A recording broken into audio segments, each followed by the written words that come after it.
What is up mga gamers? Ako nga pala si Jen at muli tayo nagbabalik sa Roblox Craft. Ang gagawin nga pala natin dito ngayon ay mag-ano tayo ng food farm. Gagawa tayo, kukulong natin yung mga hayop para may mga food na tayo na madaling kunin.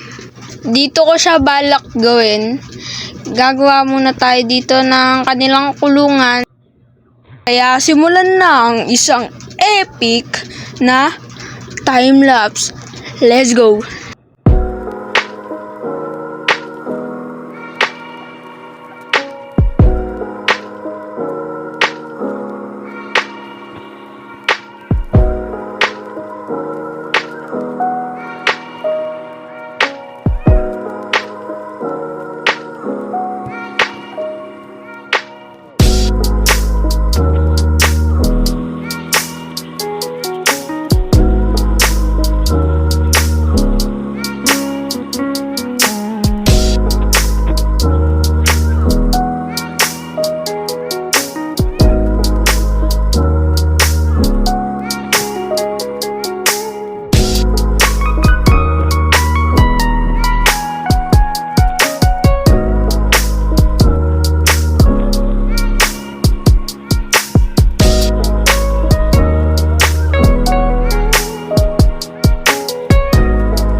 Ayan na nga yung kulungan ng mga ating hayop.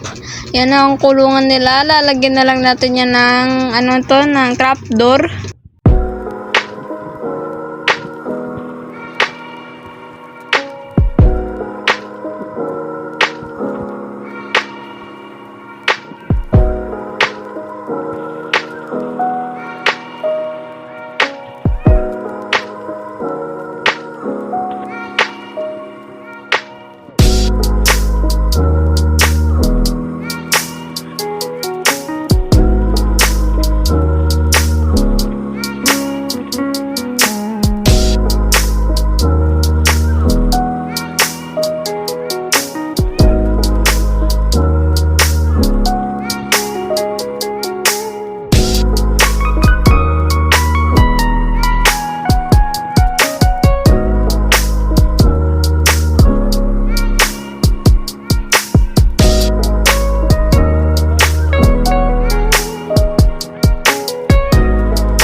tapos na natin malagay yung spruce trapdoor natin. Tapos na, kukuha na lang tayo ng mga hayop, mga sheep, tapos cow. Speaking of cow, may nakita na akong cow dito. Papasunurin ko na lang sila. Yan, papasunurin lang natin sila, no? Ayan na nga, nang nakakuha na tayo ng 2 cow at 2 sheep, ibibreed ko na lang yan para dumami sila.